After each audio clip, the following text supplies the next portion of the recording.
అభివృద్ధి సంక్షేమమే లక్ష్యంగా 2024-25 పూర్తి స్థాయి బడ్జెట్ ప్రవేశపెట్టింది తెలంగాణ సర్కార్. 2,91,000 కోట్లతో రాష్ట్ర బడ్జెట్ను అసెంబ్లీలో ప్రవేశపెట్టారు డిప్యూటీ సీఎం ఆర్థిక మంత్రి భట్టి విక్రమార్క. మూలధన వ్యయం 33,487 కోట్లు కాగా పన్ను ఆదాయం 1,38,000 కోట్లుగా ప్రకటించారు.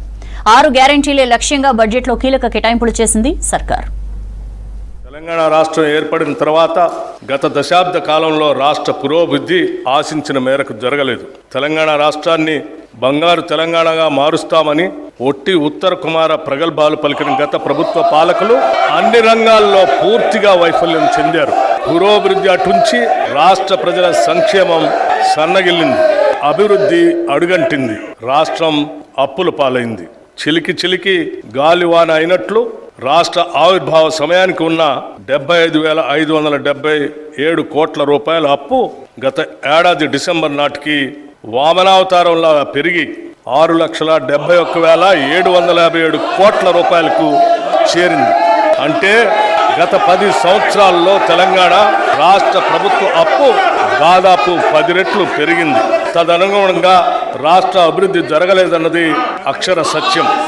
ఆదాయం ద్వారా కానీ, అప్పుల ద్వారా కానీ, తదితర మార్గాల ద్వారా కానీ సమకూరిన నిధుల వ్యయానికి రాష్ట్ర పురోగతికి ఏమాత్రం పొంతలు లేని పరిస్థితి నెలకొంది. ఓ పక్క అప్పులు పెరగడంతో పాటు వేరొక పక్క బిల్లుల బకాయిలు భారీగా పెరిగిపోవటం వల్ల రాష్ట్ర ఆర్థిక పరిస్థితి ప్రమాద స్థాయికి చేరుకుంది. రాష్ట్ర విభజన నాటికి ఎంతో సమృద్ధిగా ఆర్థికంగా పరిపుష్టిగా ఉన్న రాష్ట్రం నేడు అప్పుల కుప్పగా మారటం విచారకరం. మా ప్రభుత్వం రైతుకు అవసరమైన అన్ని విధాల చేయూత అందిస్తుంది. ఇప్పటి వరకు ఏ ప్రభుత్వం చేయనంత సాహసం మేము ఈ బడ్జెట్ లో చేస్తున్నాం. మొత్తం ప్రతిపాదిత బడ్జెట్ లో సింహభాగం అంటే 72,659 కోట్ల రూపాయలు వ్యవసాయ రంగానికి ప్రతిపాదిస్తున్నాం. ఇది రైతుల తలరాతలు మార్చే ఒక చారిత్రాత్మక నిర్ణయం.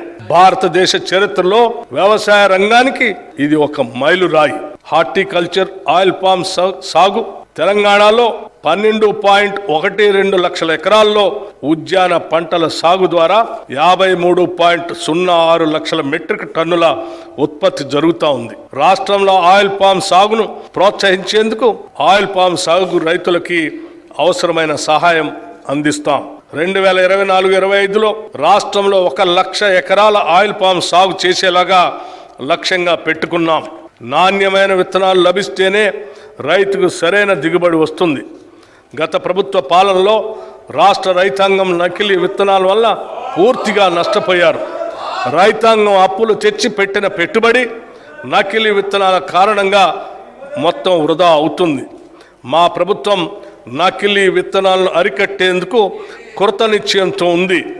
నకిలీ విత్తనాలను అరికడుతూ నాణ్యమైన విత్తనాలు రైతులకు అందించే దిశగా చర్యలు తీసుకుంటున్నాం.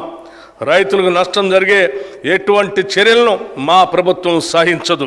హార్టికల్చర్కు బడ్జెట్లో 737 కోట్ల రూపాయలు ప్రతిపాదిస్తున్నాం.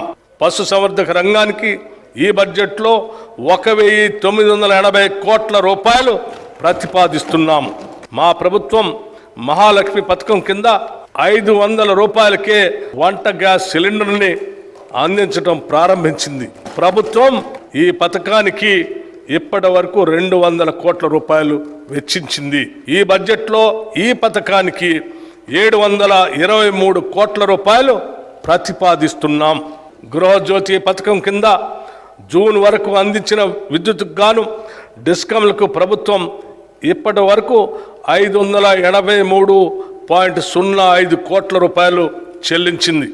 ఈ బడ్జెట్లో ఈ పథకానికి 2,418 కోట్ల రూపాయలు ప్రతిపాదిస్తున్నాం.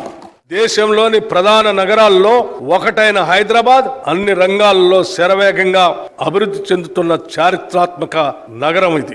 జిహెచ్ఎంసీ పరిధిలో మౌలిక వసతుల కల్పనకు 3,065 కోట్ల రూపాయలు హెచ్ఎండి పరిధిలో మౌలిక వసతుల కల్పనకు 500 కోట్ల రూపాయలు, నగరానికి మంచినీటి మరియు డ్రైనేజ్ వ్యవస్థ మెరుగుపరచడానికి మెట్రో వాటర్ వర్క్స్కి 3,385 కోట్ల రూపాయలు ఈ బడ్జెట్లో ప్రతిపాదించాం. ఇవి కాకుండా హైడ్రాకి 200 కోట్లు, ఎయిర్పోర్ట్ వరకు మెట్రో విస్తరణకు 100 కోట్లు, ఔటర్ రింగ్ రోడ్డు కొరకు 200 కోట్లు, హైదరాబాద్ మెట్రో రైలు ప్రాజెక్టుకు 500 కోట్లు, పాత నగరానికి మెట్రో విస్తరణకి 500 కోట్లు, multi modal suburban rail transport system కొరకు 50 కోట్లు, మూసీ రివర్ ప్రాజెక్టు కొరకు 1,500 కోట్ల రూపాయలు ప్రతిపాదించాం. తెలంగాణ ఆర్థికంగా ఆయువు పట్టువైన హైదరాబాద్ నగరాభివృద్ధి సాధించినప్పుడే పలు రంగాలకు అవసరమైన వనరులు సమకూడి రాష్ట్రాభివృద్ధికి దోహదపడుతుంది. ఇది దృష్టిలో పెట్టుకొని నగరాభివృద్ధికి ఎన్నడూ లేని విధంగా భారీ ఎత్తున 10,000 కోట్ల రూపాయలు ఈ బడ్జెట్లో ప్రతిపాదిస్తున్నాం. RRR ఉత్తర ప్రాంతం అభివృద్ధికి 13,522 కోట్ల రూపాయలు, దక్షిణ ప్రాంత అభివృద్ధికి 12,980 కోట్ల రూపాయలు ఖర్చు అవుతుంది. దీనికోసం ఈ బడ్జెట్లో 1,525 కోట్ల రూపాయలు